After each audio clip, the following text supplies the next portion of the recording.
Irish consumer sentiment fell back in July from a 6-year high in the previous month, underlining fragile confidence in an economy which is back in recession.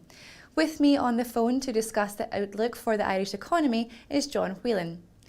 Now, John, Investec analysts have said that in all, the muted headline CPI continues to provide a degree of respite for Irish consumers.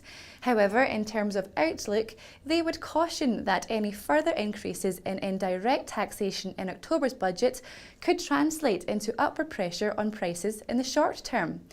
Are the fundamentals really that bad, would you say, or is it a case of once bitten, twice shy with Irish investor confidence?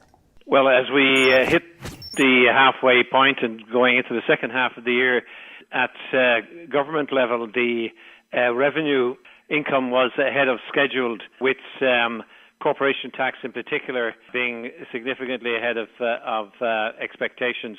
So when you look at the overall deficit targets at 7.5%, which we were targeted to have at this particular point, we're slightly ahead of that. So in general, the overall economy is moving in line with the commitments to the IMF and Troika, and so from that perspective, we're in reasonably solid ground. Obviously, the concern is on the export side, which had been very robust and very strong, and it has started to weaken. The value of Irish exports fell by €1.7 billion in the first half of the year.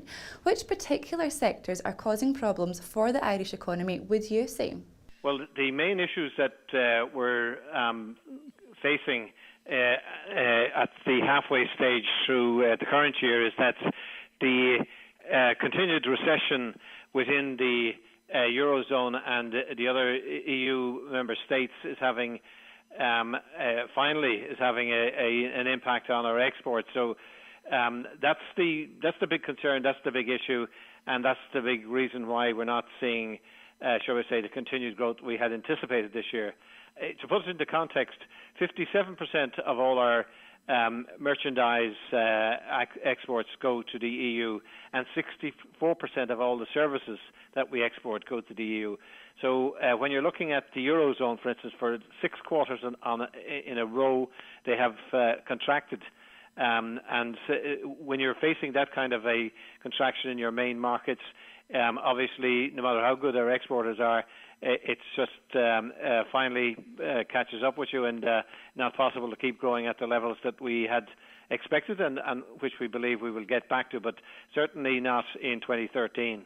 The IEA said the EU Commission needs to do more to promote exports and stimulate job creation. But what type of action do you believe the sector is in need of, and how heavily has the pricing of the euro against some of its counterparts played in this scenario? Right. Well, I suppose the first thing is to point out that unemployment across the EU increased right through 2012 and into 2013, and it's now standing at 12.5% as an average across the EU.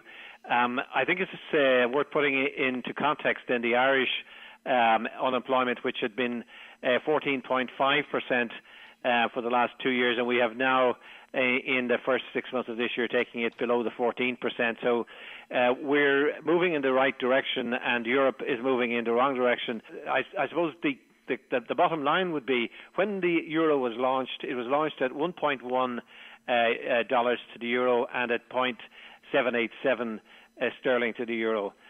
We've been for a long period of time over the last number of years at around about the 1.3 on the dollar and about 0.86 on the pound sterling, which indicates that the euro, despite all the difficulties, is priced well above normal, shall we say, trade-weighted patterns. So we need the ECB to actively reduce down the value of the euro so our exporters can improve the exports, become more competitive against American producers and against Japanese producers. And bear in mind the Chinese yuan is pegged to the US dollar, so whatever we do to improve our competitiveness against the US dollar and yuan would automatically, against the yen, will also automatically improve our competitiveness against the yuan. So we're in a situation where without the the European Central Bank becoming proactive. We are fighting against an unlevel international playing field, and not just Irish exporters, but exporters right across Europe are feeling the difficulties and are not making the progress into the fast-growing emerging markets, which primarily trade in dollars and are being disadvantaged because of the exchange rate issues. John, thank you so much for your time and perspective today. Well, viewers, that's all we have time for at the moment, but click back to the website for IEN-themed Targets in Focus with my colleague Thomas Taplin. Goodbye for now.